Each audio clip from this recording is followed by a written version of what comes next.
തന്നെ. നമുക്ക് എല്ലായിടത്തും മഴയുണ്ടോ? ഉണ്ടോ? ഉണ്ടോ? നമ്മളൊക്കെ എങ്ങനെ പോണേ?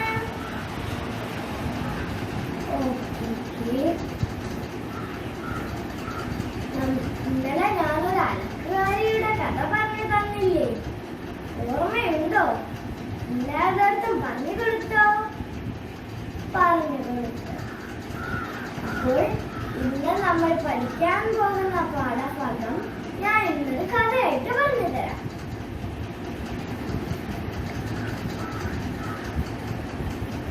ആൽബേനിയയിൽ ഒരു സാധാരണ കുടുംബം ഉണ്ടായിരുന്നു. ആൽബേനിയയിൽ ഒരു സാധാരണ കുടുംബത്തിലെ ഒരു തയ്യൽക്കാരിക്കും കച്ചവടക്കാരനും 3 മക്കളുണ്ടായിരുന്നു. എത്ര മക്കള്?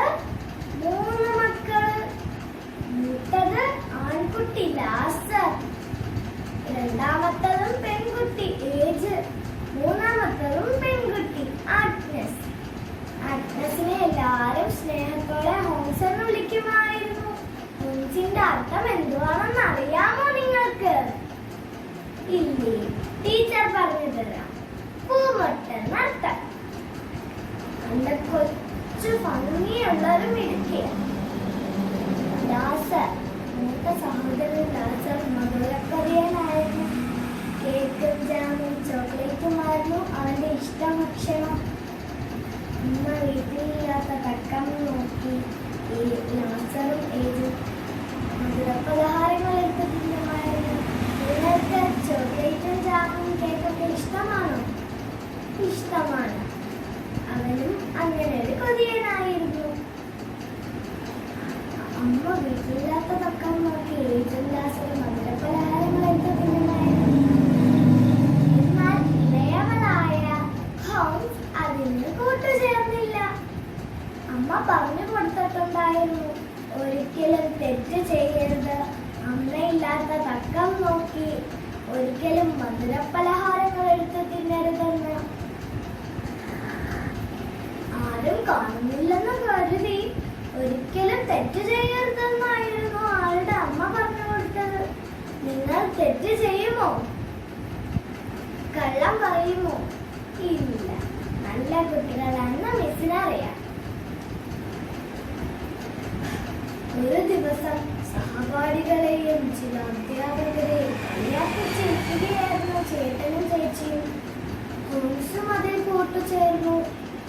അടുത്ത മുറിയിൽ തുണിയിൽ ചിത്രങ്ങൾ പിടിപ്പിക്കുകയായിരുന്നു അമ്മ. അത് ശ്രദ്ധിച്ചു. പെട്ടെന്ന് വെളിച്ചമണഞ്ഞു. മുറിയിലാകെ ഇരുട്ട് പരന്നു. നിങ്ങൾക്ക് ഇരുട്ട് പരന്നാൽ നിങ്ങൾ പേടിക്കില്ലേ? അത് കണക്ക്. കുട്ടികൾ പെട്ടെന്ന് പരിഭ്രാന്തരായി.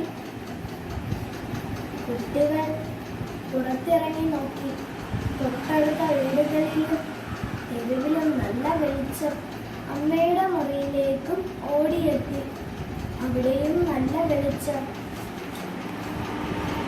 അമ്മ ശാന്തമായി ശ്രദ്ധാപൂർവം ജോലി ചെയ്യുകയാണ്. അമ്മേ, ഞങ്ങളുടെ മുറിയിൽ മാത്രം വെളിച്ചമില്ല. ഹോംസ് പരാതിപ്പെട്ടു. ഉണ്ടാവില്ല. നിങ്ങളുടെ മുറിയിൽ എന്തിനാണ് വെളിച്ചം? കുട്ടികൾക്കൊന്നും മനസ്സിലായില്ല. അമ്മ തുടർന്നു, നിങ്ങൾ അവിടെ വലിയ ജോലിയൊന്നും ചെയ്യുന്നില്ലല്ലോ. കൂട്ടുകാരെയും ഗുരുനാഥരെയും പരിഹസിക്കുകയല്ലേ? കൂട്ടുകാരെയും ഗുരുനാഥരെയും പരിഹസിക്കുകയല്ലേ? മറ്റുള്ളവരെ കുറിച്ച് കുറ്റം പറയുന്നവരെപ്പോഴും ഇരുട്ടിലാകും. കുട്ടികൾ പരസ്പരം നോക്കി. അവർക്ക് കാര്യം മനസ്സിലായി. ഈ നല്ല കാര്യം പഠിച്ചു വളർന്ന ഹോംസ് ആരാണെന്ന് അറിയണ്ടേ നിങ്ങൾക്ക്? അഗതികളുടെ അമ്മയെന്നറിയപ്പെട്ട മദർ തെരേസ. അഗതികളുടെ അമ്മ, പാവപ്പെട്ടവരുടെ അമ്മ, ലോകത്തിന്റെ അമ്മയെന്നറിയപ്പെട്ട മദർ തെരേസയാണ് ഹോംസ്. വീട്ടുപടിക്കാൻ വന്ന ആരെയും അവർ നിരാശപ്പെടുത്തിയിരുന്നില്ല. ആഹാരവും വസ്ത്രവും അഭയവും കൊടുക്കാൻ അവർ മറന്നതേയില്ല. അവർ അയൽക്കാരെ സ്നേഹിക്കാൻ പഠിപ്പിച്ചു. അതുവഴി ദൈവത്തിനെ മനസ്സിലാക്കാനും നമ്മൾക്ക് പറ്റി. ആ നല്ല കാര്യങ്ങൾ പറഞ്ഞു തന്ന അമ്മയെ ഞാൻ ഇപ്പോഴും ഓർക്കുന്നു. കുട്ടികൾ പാവപ്പെട്ടവരെ സഹായിക്കാൻ പഠിക്കണം. നിങ്ങൾ അതൊക്കെ ചെയ്യില്ലേ? ഓക്കെ, ടീച്ചറിന് അതെല്ലാം അറിയാം. ഇനി നമുക്ക് അർത്ഥം പഠിച്ചാലോ? അഗതികളുടെ അർത്ഥം എന്താണ്? അതെ, ഗതിയില്ലാത്തവർ അല്ലെങ്കിൽ പാവപ്പെട്ടവർ. സഹപാഠി, അതെ, കൂടെ പഠിക്കുന്നവർ. പരിഹസിക്കുക, കളിയാക്കുക. ഇനി പകരപദങ്ങൾ പഠിച്ചാലോ? ചിരിയുടെ പകരപദങ്ങൾ എന്തുവാണ്? അതെ, ഹാസം, സ്മിതം. അപ്പോൾ കാതിന്റെ പകരപദവും? ചെവി, കർണം. ആഹാരത്തിന്റെ പകരപദവും? ഭക്ഷണം, അന്നം. ഇനി നമുക്ക് നാനാർത്ഥം പഠിക്കാം. പക്ഷം, അതെ, ചിറക്. അടുത്തത് വശം, വിപരീതപദം. ശ്രദ്ധ, അതെ, അശ്രദ്ധ. സാധാരണം, അസാധാരണം. തിരിച്ചെഴുതുക, ഭംഗിയുള്ള അല്ല ഭംഗിയുള്ള. കൊച്ചു പിടിക്കുന്നവരുണ്ട്, അതിന് വേറൊരു പേര് പറയാം. അല്ല, രണ്ട് പേരായിട്ട് പറയാം. ഭംഗിയുള്ള, ഭംഗി, അധികം, ഉള്ള. അങ്ങനെയാണ് പറയുന്നത്. ഇനി ഒന്നും കൂടെ ഉണ്ട്. മുറിയിലാക്കി, അതെ, മിടുക്കി. മുറിയിൽ അധികമാകെ. ഒറ്റപ്പദം, കൂടെ പഠിക്കുന്നവർ.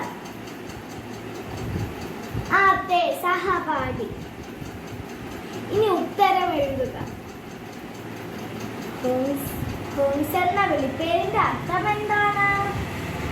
വെരി ഗുഡ്, പൂമൊട്ടെന്നർത്ഥം. അമ്മ കുഞ്ഞുങ്ങളുടെ മൊഴിയിലെ വെളിച്ചം എന്തിനാണ് അണച്ചത്?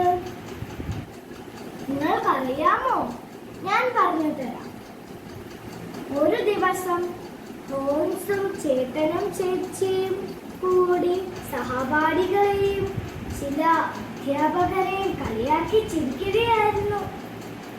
അടുത്ത മുറിയിൽ നിന്ന് ചിത്രങ്ങൾ തുന്നിപ്പിടിപ്പിക്കുകയായിരുന്നു അമ്മ. അത് ശ്രദ്ധിച്ചു. അമ്മ വന്ന് കുട്ടികളുടെ